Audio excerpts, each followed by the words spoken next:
Good morning, students. In previous lecture, we have discussed methods of obtaining humidification, dehumidification, sensible heat factor, then apparatus dew point temperature means ADP.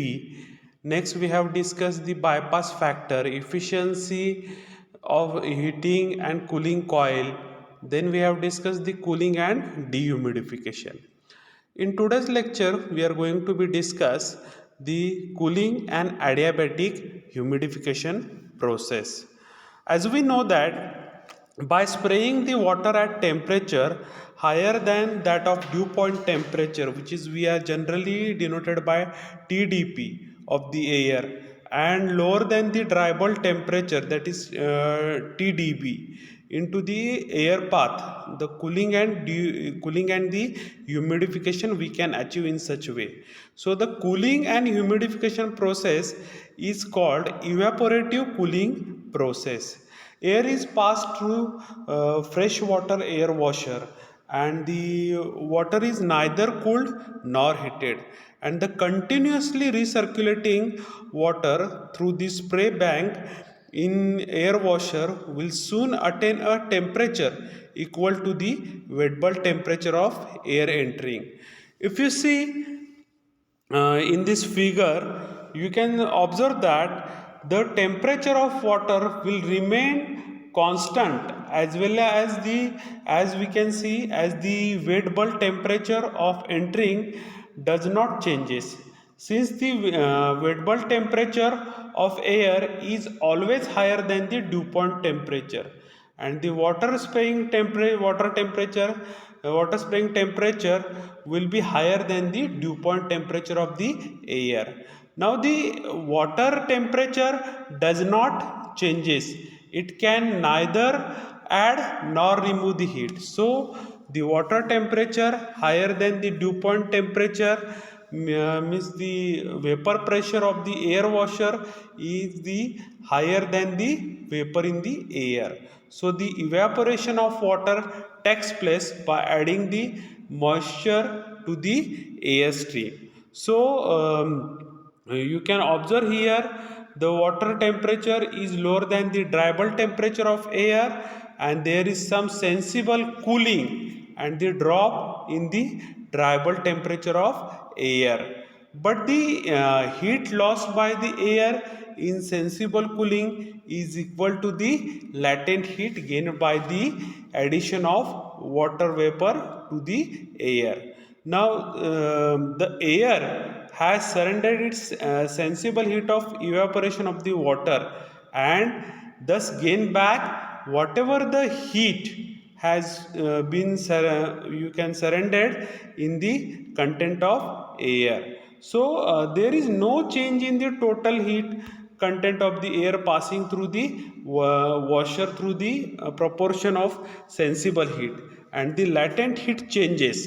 Now you can observe in this cooling and the adiabatic process, there is heat supplied or rejected from the water spray as same water is circulated in this path again and again over there. So the dry bulb temperature drops down to the dew point temperature, and the relative humidity goes in the up. So you can observe in this psychometric chart we have shown the cooling and adiabatic humidification process. So the process 1 to 3 path along with wet bulb line or constant enthalpy line here. Now this is the ideal path you can observe, but in actual practice in ideal path, when the humidification process is the perfect, that is the humidifying the efficiency of spray chamber is the 100%, and the final condition of air is attaining at point 3 over there. So the dew point temperature TD3 of the point is relative humidity is the 100%. But in actual practice, the perfect humidification process is never achieved.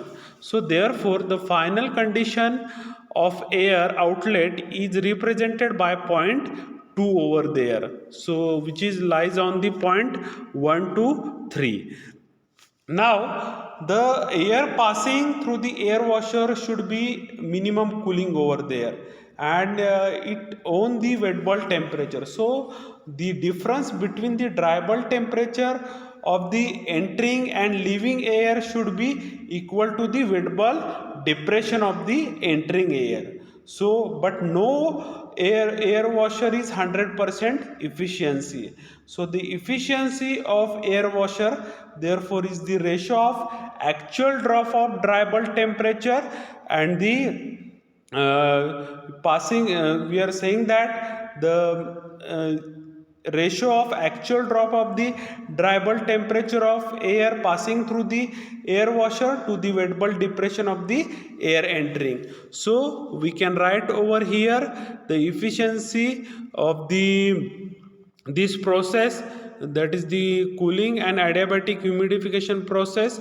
You can observe we have substituted the efficiency is equal to TD1 minus TD2 upon TD1 minus TD3, or in case of the specific humidity, that is W2 minus W1 upon W3 minus W1. So the condition at you can see here we can observe condition at point second at the outlet of the washer depend upon the bypass factor of the spray. So this is the cooling and the humidification process.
So just we are going to remind that we have seen in previously that is the cooling and humidification. Just we are going to take a brief review of cooling and dehumidification process. Now as we know that this process involves not only sensible cooling but also the latent heat removal or the reduction moisture content or the dehumidification. So therefore we can observe that the air will have to be cooled below its dew point temperature. So in this psychometric chart you can observe, so when air is passed over the coil, so whose temperature we are considering at here we are considering the temperature to the below the dew point temperature of air passing over, and the moisture condenses out and dehumidification result. So such process you can observe is represented like here in this process.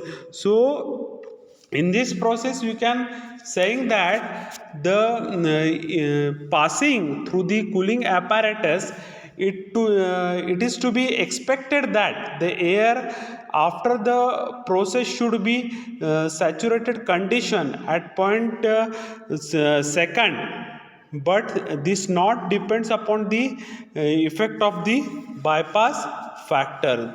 So the in the cooling apparatus, so for the simplicity of the understanding, the process can be considered in two distinct processes, that is cooling from point here 1 to here is second point, that is 2 dash we are considering, and cooling and the dehumidification from second to you are observing at point 4. So in this way we are splitting this process. So as you can see we are splitting the process and when the temperature of the coil is below the dew point temperature, so the TDP of air passing over the cooling point temperature is called as the apparatus dew point temperature, and which is called as the ADP. So here in ADP we are calculating the bypass factor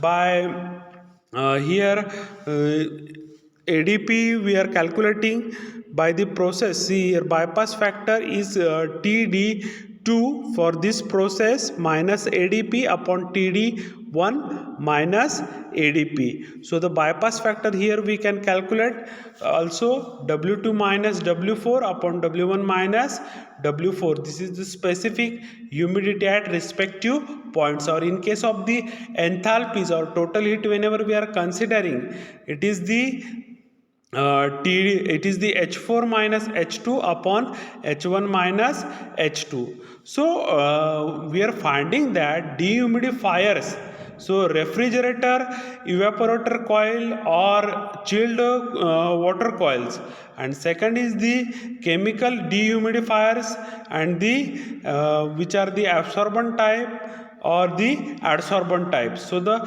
sensible heat ratio slope are given by the psychometric chart, which is known as the SHR process. Okay, so the process line we can draw on the chart, and which gives the SHR on this chart. So we can observing this cooling and dehumidification process. So this is just a brief introductory type, because we are finding that the total heat removed from the air during the cooling and the dehumidification process is the addition of the latent heat plus sensible heat. So we are as per the enthalpy point of view we are taking, it is H1 minus H4. So we can write H1 minus HA plus HA minus H2. So this represents the latent heat plus sensible heat over there.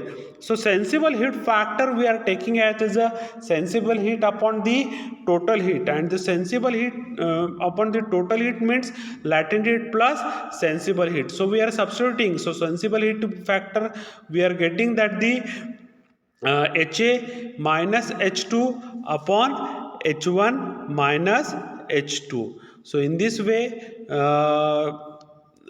we have seen the cooling with dehumidification and cooling and the adiabatic humidification process. So these are all about the today's lecture. Thank you very much.